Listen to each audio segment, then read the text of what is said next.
ओ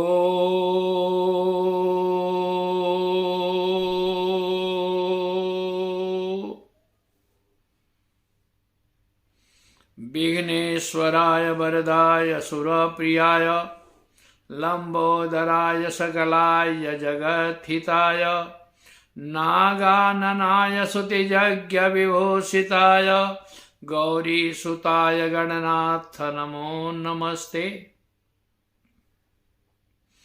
कालिके कृष्णरूपाय राधारूप शिवाय च सर्वक्लेश विनाशाय श्रीकृष्णाय वयं नुमः।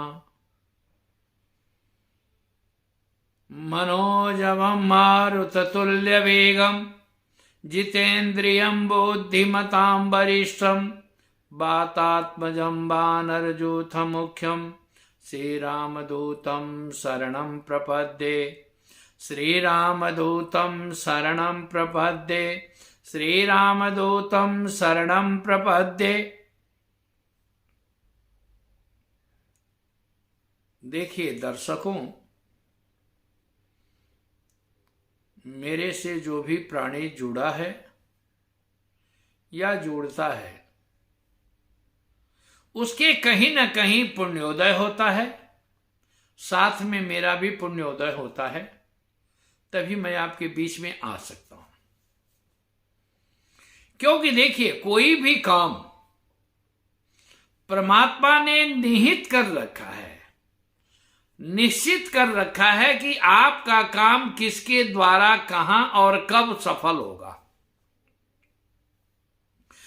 तो जब वह समय आ जाता है, आप उस व्यक्ति से मिलते हैं, आपका काम सफल हो जाता है। परमात्मा की कृपा होती है, क्योंकि परमात्मा जब कोई काम करता है तो अपना नाम भी नहीं देता है। नाम परमात्मा किसी न किसी को देता है, किसी न किसी के माध्यम से आपका काम करता है।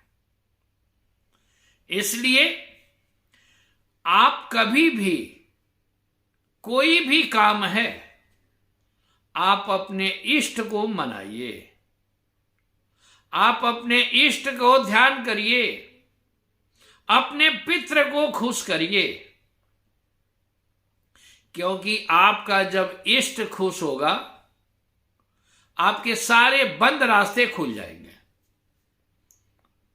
अब आप कहेंगे कि मैं इष्ट समझूं कैसे, कि मेरा इष्ट कौन सा है। देखिए,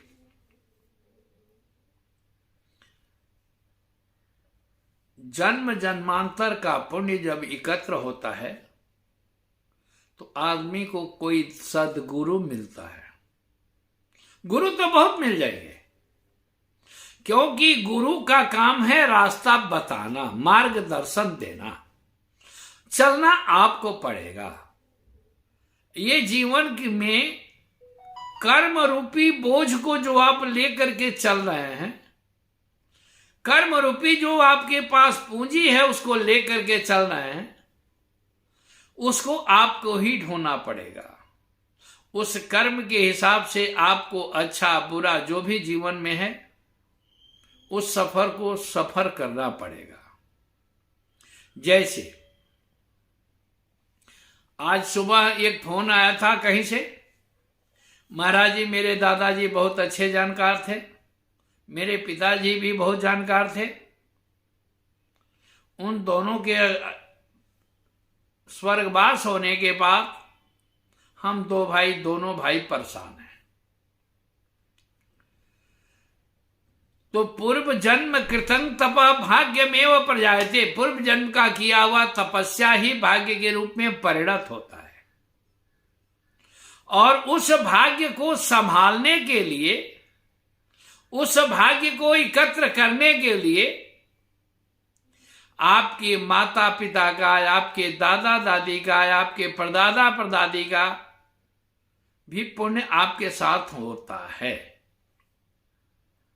उन्होंने जो अर्थोपार्जन किया है, जो कर्म किया है, उसका उपभोग तो आप ही कर रहे हो, तो उनके कर्म का भी आपको भुगतना पड़ेगा। क्योंकि मैं बार बार कहता हूं, आज एक आदमी और हमारे पास फोन किए थे कि महाराज जी मैं तंत्र सीखना चाहता हूं। बेटा ऐसा है कि देखो, तंत्र में क्या है कि आना कोई बड़ी बात नहीं है, लेकिन सही गुरु इसलिए आपको मार्गदर्शक नहीं बनाएगा, आपको जो है सो तंत्र का रास्ता नहीं देता है। आजकल अर्थ युग हो गया है, पैसा के लिए हर आदमी हर गलत से गलत, सही से सही कर्म करना शुरू कर देंगे। तो शिष्य का जितना भी किया हुआ कुकृत्य है वो गुरु को भुगतना पड़ता है, क्योंकि कर्म का दोष, पूजा का दोष, पाठ का दोष, ये सभी एक ही में सन्निहित होता है। अब आप कहेंगे कि महाराज जी हमने कभी किसी का गलत नहीं किया, लेकिन अगर गलत किए नहीं तो आपके पास दुख आया क्यों, आपके पास कष्ट आया क्यों? क्योंकि परमात्मा एक ऐसे हैं कि आपके किए हुए कर्म को यहां 14 आदमी जो है सो वीडियो कैमरा के साथ आपके हर चीज का काम का निरीक्षण करते हैं और वो रिकॉर्ड रखते हैं। तो जब सरकार भी किसी की गवाह को मान लेती है तो वहां वीडियो कैमरा के साथ जब आपके कर्म का गवाही है, वहां पर आप नहीं बच सकते हैं। तो कारण यह है कि 3 मद होता है, सत्ता का, जवानी का और अर्थ का।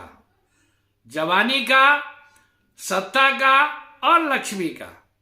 तो लक्ष्मी का मद जो होता है, आदमी धन में अंधा होता है। क्यों? सर्व पाप लक्ष्मी हरे और सर्व पाप लक्ष्मी करे। आपके पास जब आ जाता है, अर्थ आ जाता है, लक्ष्मी आ जाती है, तो आपको 3 चीज होना चाहिए। नीति शास्त्र कहता है कि विद्या ददाति विनयम। विद्या आने के बाद आदमी नम्र हो जाता है, नम्रता के बाद विनयाद याति पात्रता। जब नम्र होता है तो आदमी गांव में, घर में प्रतिष्ठा होने लगती है कि ये आदमी बहुत अच्छा है। तो पात्रत्वाद, जब पात्र बन जाते हैं, क्योंकि कभी भी सिंघनी का दूध वही दुहेगा जिसके बाद सोने का पात्र हो। अगर वो पात्र ठीक नहीं है तो वो पात्र फट जाएगा। तो इसी तरह से आपके कर्म रूपी पात्र को शुद्ध करने के लिए गुरु की आवश्यकता है। तो कर्म के रूपी पात्र को शुद्ध करने के लिए आपके माता पिता के संस्कार की आवश्यकता है। आप सनातन हैं तो सनातन में संस्कृति और सभ्यता ये जो लुप्त होती जा रही है, इसको संभालें। सूर्योदय काल में अगर कोई भी परेशानी है, आपके पास अगर माता है, पिता है, तो 6:30 से 7 के बीच में आप नित्य प्रति बिस्तर छोड़ करके उनका चरण स्पर्श करें। सभ्याप सभ्येन, बाया हाथ से बाया पैर, दाहिना हाथ से दाहिना पैर, उनका चरण छूइए। और चरण छूने के बाद पहले बिस्तर से उठिए तो हाथ देखिए, इससे किसी के मुख देखने का दोष खत्म हो जाएगा। क्यों? कराग्रे बस्ती लक्ष्मी, हाथ के अग्रभाग में लक्ष्मी बसे। कर मोर्धे तु सरस्वती, क्योंकि लक्ष्मी आने के बाद आदमी का बुद्धि विकृति हो जाती है, आदमी के बुद्धि का विकार हो जाता है। इसलिए उसको संभालने के लिए अनिवार्य है सरस्वती को सद्बुद्धि देना। कराग्रे बस्ती लक्ष्मी, कर मूले तु सरस्वती, कर पृष्ठे तु गोविंदम।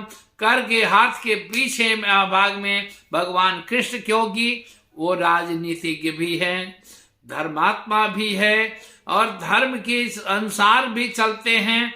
इसलिए उनके बात और कर पृष्ठे तो गोविंदम, हाथ के पीछे भाग में भगवान कृष्ण का ध्यान करिए। और ध्यान करके हाथ करोमी कर दर्शनम, हाथ का दर्शन करते हुए 3 बार चेहरा से ऐसे उतारिए और उतार करके ऐसे मसलिए। मसल करके परमात्मा को, पृथ्वी को नमस्कार करके फिर अपने सिर से 3 बार ऐसे हाथ करिए कि आपके दुष्प्रभाव जो है वो खत्म हो जाते हैं और सही समय आपके लिए आज उपयोग हो। इसके बाद माता पिता का पैर छूइए, भगवान का स्मरण करते हुए अपने इष्ट को नमस्कार करिए बिस्तर पर ही। और इसके बाद स्नान करिए। आप सबसे बड़ी चीज यह है कि घर में तभी परेशानी ज्यादा आती है, आदमी अपने पितृ से, अपने माता पिता से, अपने इष्ट से, अपने परमात्मा से दूर होता है तो कष्ट होता है। उस कष्ट को निराकरण करने के लिए मेरा विचार से यही है कि आप अपने इष्ट को नजदीक रखें, आपका इष्ट सदा रक्षक बनेगा। अगर कहीं कोई पता नहीं है, आप 2 आदमी को पकड़ लीजिए, क्योंकि मां भगवती परम्बा जगदम्बा को पकड़िए कि वो आपके कुल देवी भी हो सकती हैं, आपके कुल के रक्षक भी हैं, आपके भी शत्रुओं से रक्षक होंगे। और साथ में हनुमान जी सभी शत्रुओं को जो है सो समन करते हैं, क्योंकि हनुमान जी जो है सो जन्मजात चमत्कार दिखाए हैं। कैसे? बाल समय रवि भक्ष लियो। बचपन में ऐसा कोई देवता नहीं कि बचपन में ही वो सूर्य को बातन खाने के लिए पकड़े, क्योंकि सूर्य के पास हर आदमी जा नहीं सकता है। ऐसे हनुमान जी को छोड़ करके हमें कहीं भी भटकना नहीं चाहिए। ऐसे भगवती को छोड़ करके, क्यों कि पर ब्रह्म स्वरूपांच वेद गर्भ जगन्मयी शरणे त्वाम हम वंदे दुर्गा दुर्गति नाशिनी।